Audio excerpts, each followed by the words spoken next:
host Jude. We are the Study Hub number 2.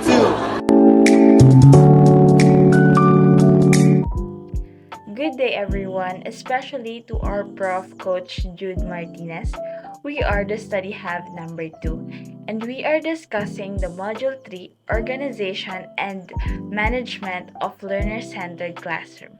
But before that, allow me to introduce my Study Hub members and their respective topics. The first reporter will be Ms. Katrafaika Barahim, as she will be discussing the form of learner-centered classroom organization, procedures, and physical structure. Second reporter will be Ms. Pinky Rose Galyogo, as she will be discussing the benefits of routines. The third reporter will be Ms. Anika Dapien with her topic Form of a Learning-Centered Classroom Organization, Procedures, and Physical Structure. And then the fourth reporter will be Mr. Carl Santiñales, and he will be discussing about the 5 ways to get your students excited about learning. And lastly, yours truly. And I will be discussing about the learner-centered classroom, roles, and responsibility.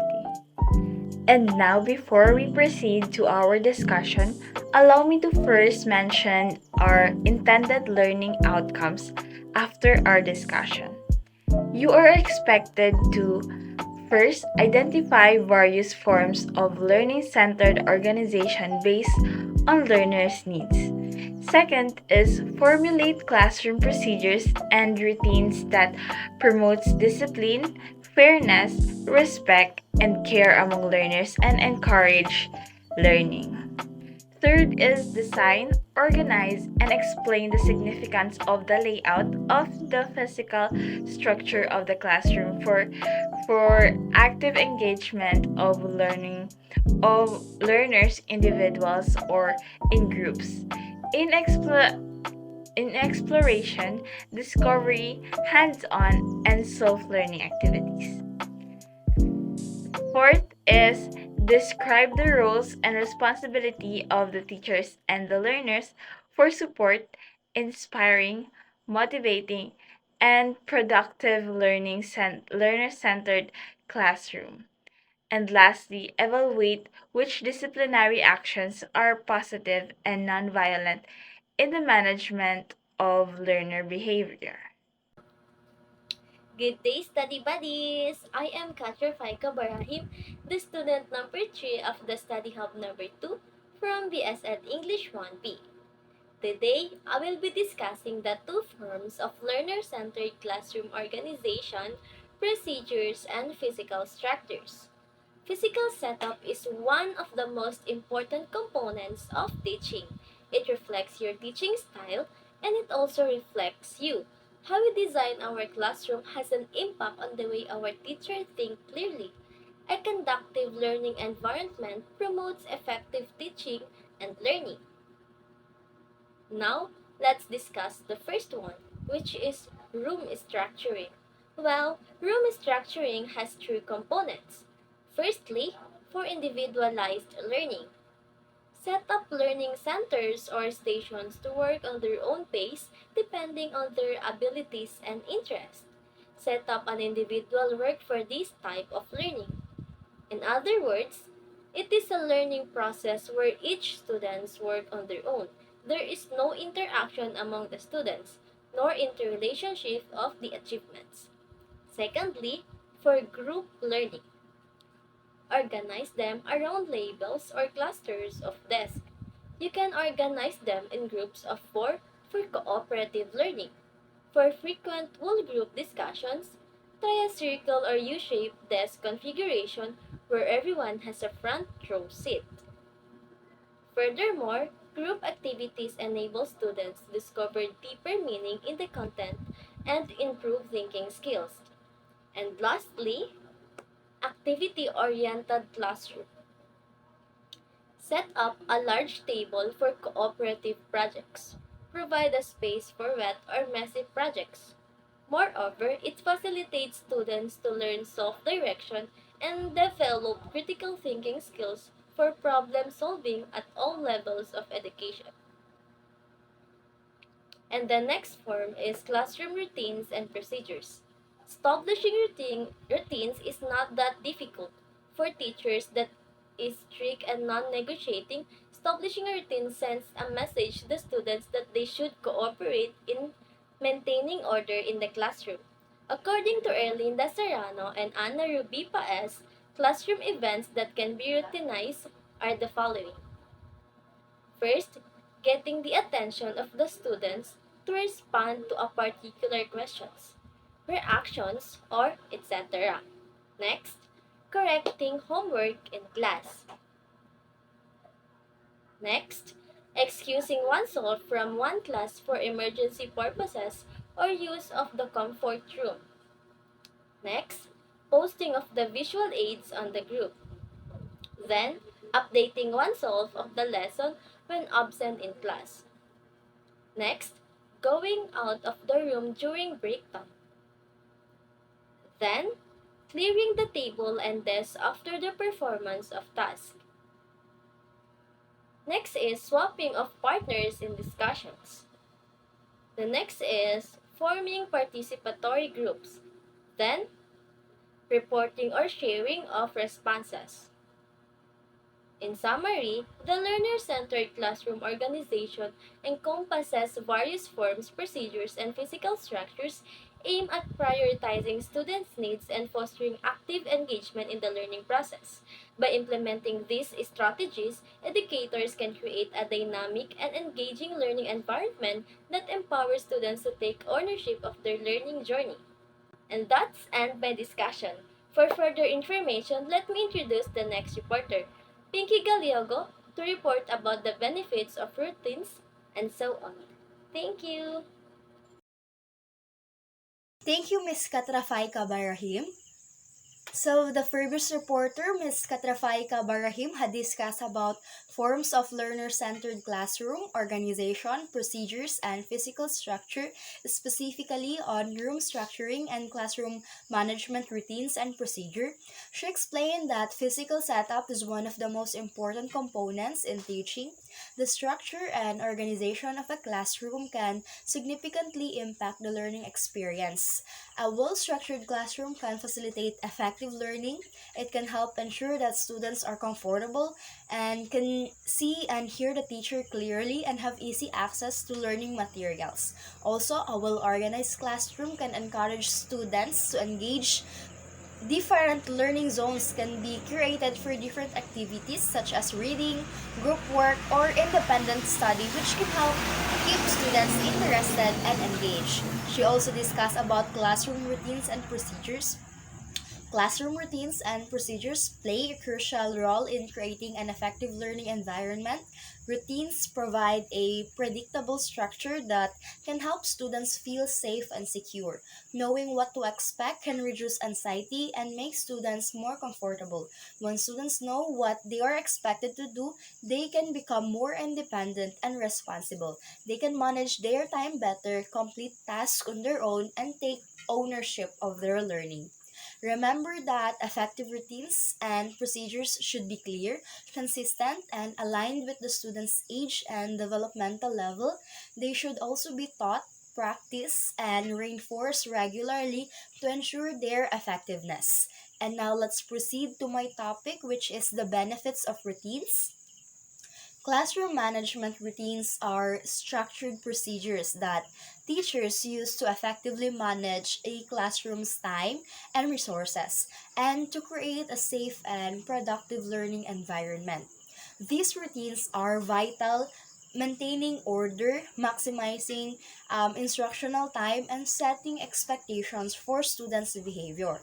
So, the following are reasons why faithful observance of routines is highly beneficial. Number one, routine procedures help in freeing the minds of teachers to think about other matters in teaching. If every time an activity is performed, a teacher has to consider some options on how to do it, it will be too taxing on his or her part to constantly think and decide. Routine procedures in the classroom do indeed free up mental space for teachers, allowing them to focus more on the actual teaching and learning process. Teachers make countless decisions throughout the day. By having established routines, they can reduce the number of decisions they have to make, thus reducing decision fatigue. Well-established routines can help students become more independent and responsible. When students know what to do and when to do it, teachers can devote less time to giving instructions and more time to facilitating learner. Number two, establishing routines on how to collect assignments or distribute materials enables the teacher to focus more on his or her lesson planning. Establishing routines for tasks like collecting assignments or distributing material can indeed free up a lot of time, allowing them to focus more on lesson planning and instruction. Having a set of routine for these tasks means they can be done quickly and efficiently, saving valuable classroom time. Routines can help eliminate the confusion or chaos that might arise when handing out or collecting materials. This leads to a more organized and calm classroom environment, which is more conducive to learning. When students understand the routines, they can take on more responsibility for tasks like distributing materials or turning in assignments. This not only helps the teachers but also promote responsibility and independence among students. Number three, in the execution of lessons, a teacher who has routines for calling on students is relieving himself or herself of the burden of worrying about whom to call next, thus allowing them to focus more on what is being shared by the students. Establishing routines for calling on students can indeed help teachers focus more on the content of students' responses rather than worrying about who to call on next. A routine for calling on students ensures everyone gets a chance to participate, promoting a sense of fairness and inclusivity in the classroom. When students know that they could be called on any time, they are likely to stay more engaged and prepared. Routines can help prevent unconscious biases from influencing who gets called on, ensuring a diverse range of voices are heard. With this routine in place, the teacher can focus more on actively listening to students' responses and providing meaningful feedback rather than thinking about who to call on next. Number four, it is easier for the students to predict their teacher's next move, and armed with such knowledge, they can concentrate and learn more. When students are able to predict their teacher's next move due to established routines, it can greatly enhance their learning experience. Routines provide a sense of predictability and order, which can reduce anxiety and help students focus on the task at hand instead of worrying about what's coming next. When students know what to expect, they can concentrate more on the content of the lesson rather than the structure of the class. Knowing what's expected of them can foster independence on students. They can take charge of their own learning when they understand the routine. Number five, stability is assured especially for the new students who are unfamiliar with the class rules.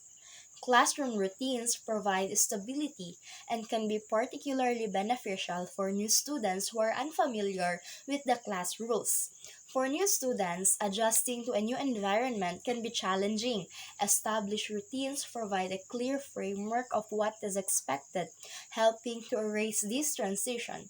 Routines help new students quickly understand the flow of the classroom, the rules, and the expectations, which can reduce anxiety and confusion. When new students understand the routines, they can participate alongside. Number six, last but not the least, reduces anxiety on the part of students who do not know how to get involved in different class activities. Classroom routines can significantly reduce anxiety for students who may be unsure about how to participate in various class activities. Routines provide clear guidelines about what is expected during each activity. This clarity can help reduce anxiety about participation.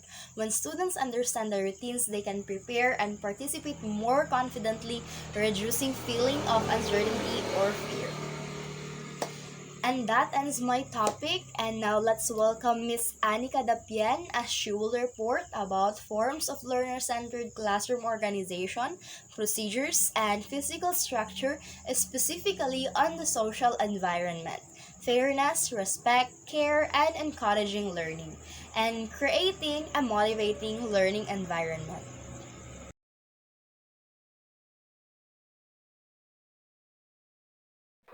So good day everyone, my name is Anika Dapian and for today I'm going to discuss about the social environment, fairness, respect, care, and encouraging learning. Next is creating motivating learning environment. And Miss Galiogo reported the topic about the benefits of routine. So what is benefits of routines? So benefits of routines is incorporating routines into daily life can lead to greater efficiency, reduce stress, improve health, and so let's now proceed to my topic, the social environment, fairness, respect, care, and encouraging learning. So what is social environment? The term social environment refers to how a classroom environment influences or supports interactions among young children, teachers, and family members. A well-designed social environment helps foster positive fear and relationship, creates a positive interactions between adults and children, and provide opportunities for adults to support children to achieve their social goals. So now let's go for fairness.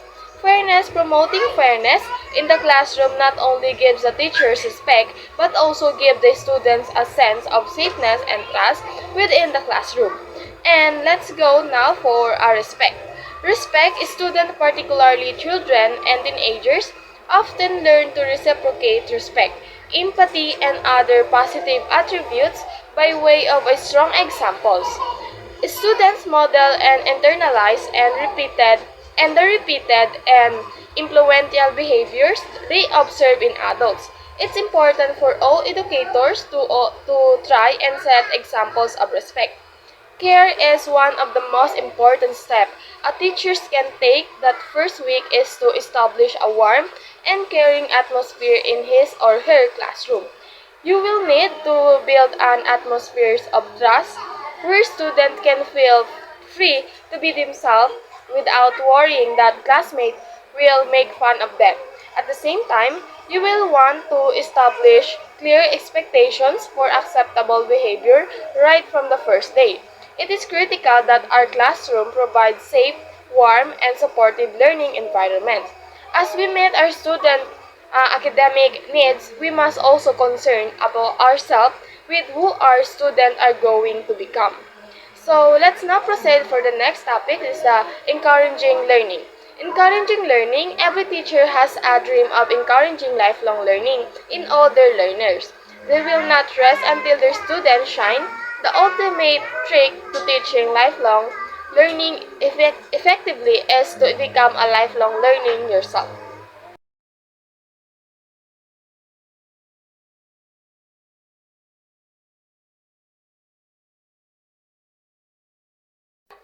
So let's now proceed in a number 4. Creating a motivating learning environment, positive educational environments are necessary to facilitate optimally adaptive student outcomes, including learning, motivations, school adjustment, and achievement. Have been noting for some while that school success does not only involve academics. Schools and classrooms are inherently social places, and students go about their work in the presence of many fears.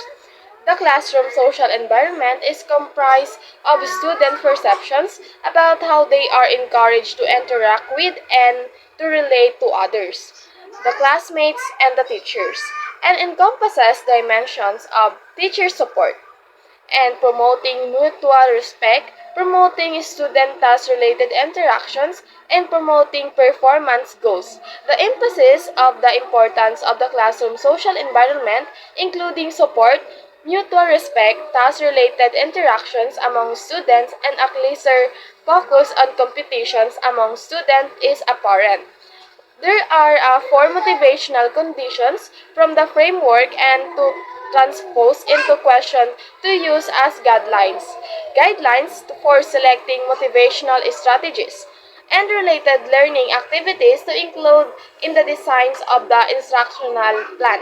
Establishing inclusions, how do we create or affirm a learning atmosphere in which we feel respected by and connected to one another? So best to plan for the beginning of the lessons. Developing attitude. How do we create or affirm a favorable dispositions toward learning through personal relevance and choice? Best to plan for the beginning of the lessons. Enhancing meaning. How do we create engaging and challenging learning experiences that include learners' perspective and values? Best to plan throughout the lessons.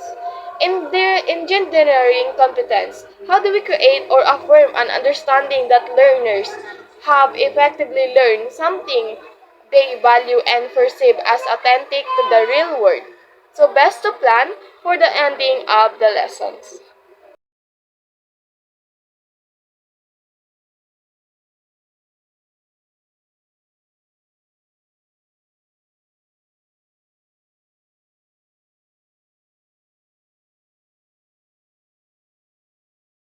And now let's proceed to Mr. Centenales as he continue the discussions about the topic. Do you guys learn something from Miss Dapien? She discussed about the forms of centered learner classrooms, organization procedures, and physical structures. Well, I guess you understand and you have your takeaway from her. So I am Carlo Rachel Bicentinales, and now let's talk about and discuss the 5 basic ways to get students excited about learning. So let's start with number 1. Encourage students. Students look to teachers for approval and positive reinforcement and are more likely to be enthusiastic about learning if they feel their work is recognized and valued. Encourage open communication. Praise your students often and recognize them for their contributions. If your classroom is friendly and students feel respected, they will be more eager to learn. Students has different backgrounds. We didn't know if they have a problem or none, especially the students who are facing difficulties in their daily life. One of the best ways is to motivate them, make them feel that they are on safe space and encourage them to study eager so that they can somehow set goals for themselves. So now let's proceed to number 2. Get them involved. One way to encourage students to be involved in the classroom is teaching them to be responsible. Make a participating fun by giving each student a job to do. Giving students a sense of ownership allows them to feel accomplished and encourage active class participation. Just like in our community, the quotes, no one lives in an island, we need to get involved by providing them a participative venue where they can learn through their involvement, give them activities that they could work on, and socialize with the others. Number 3, offer incentives. So setting expectations and making reasonable demands encourage students to participate, but sometimes students need an extra push in the right directions. For example, rewards give students a sense of accomplishments and encouragements them to work with the goal in their mind. Just like number 1, encourage them by offering an incentives or rewards by accomplishing something. Through this way, students will strive and work hard for their good outcome or results. It is also serve as their motivations to accomplish something or to achieve something. With that, the spirit of their dedications and commitment will nurture and help them to hone themselves for the near future. So now let's get to number 4. Get creative. Avoid monotony by changing the structure of your class. Teach through games and discussions instead of lectures. Encourage students to debate and enrich the subject matters with visual aids like colorful charts, Venn diagrams, videos, and create a warm and stimulating environment. So, being creative is one of the most common characteristics of the teachers that should possess. Being creative will get the learner interest in learning through different style of teaching or different ways of teaching. So now is the last one. Number 5, draw connections to real life. Showing your students that the subject matter is used every day by real people, giving it new importance. If they see how it applies to them, they may be motivated to learn attentively. So additional informations about the effective ways to get excited about the learning from education world and tutor doctor. So tips for a foster students excitement. So number 1, be popular. Be the teacher that all students want to have for a teacher. Why do they want to have you as a teacher? You are energetic and positive. You care about your students. Your classroom environment is warm, engaging, fun, inviting, and most of all, an awesome place to learn.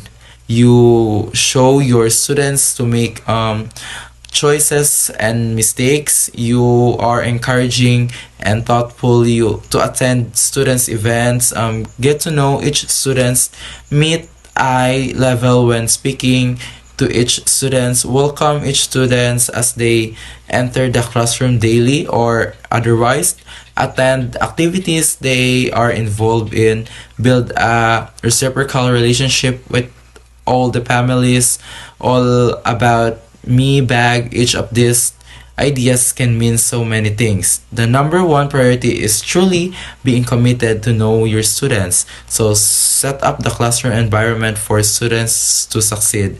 Allow students the freedom of choice. Let go of the control and study what students are interested in. So have areas set up that students can engage in centers. Centers can be all for ages if set up correctly. Teach procedures and routines that allow for flexibility and build a classroom community of learners.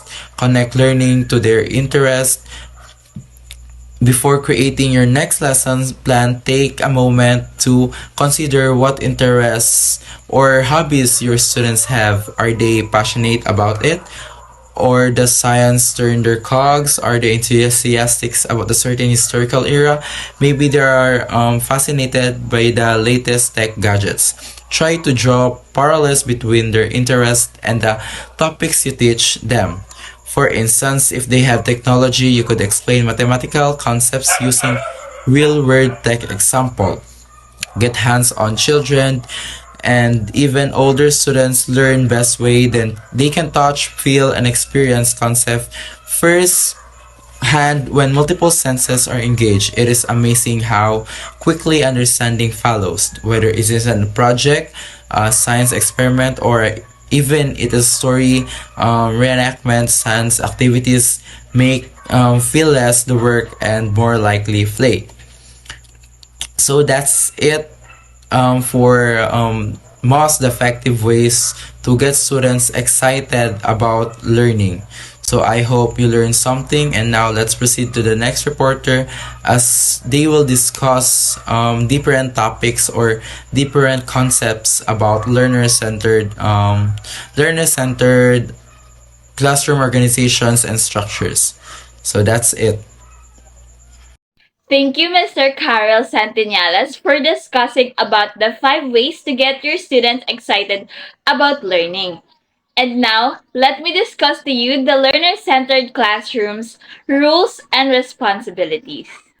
Student-centered classroom involves changes in the roles and responsibilities of learners and instructors in the delivery of instructional strategies. And in learning itself, this all differs from those in the traditional teaching centered classroom. So I will state to you the roles and responsibilities of both the teachers and the learners. So for teachers, number 1 is recognize and accommodate different learning modalities. So teachers identify and adapt to various ways students learn best, catering to different learning styles and preferences. And for number 2 is provide structure without being overly directive. So teachers framework for learning, offering guidance without being overly controlling and allowing room for students' independence. So for number 3 is listen to and respect each learner's point of view. So teachers actively listen to the value each student's perspective, creating an inclusive environment that respects diverse viewpoints. For number 4 is encourage and facilitate learners' shared decision making. So teachers promote collaboration by encouraging students to make decisions together, fostering a sense of shared responsibility in the learning process. So for number 5 is teachers help learners work through difficulties by asking open-ended questions to help them arrive at conclusions or solutions that are satisfactory to them. So basically, teachers assist students in overcoming challenges by posing open-minded questions, guiding them to find solution and personally satisfy and enhance their understanding.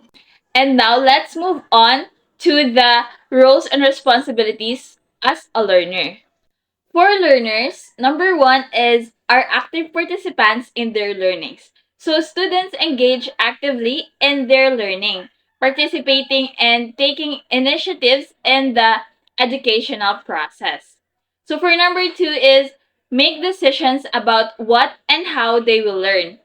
So students exercise autonomy by deciding both the content and methods of their learning experiences.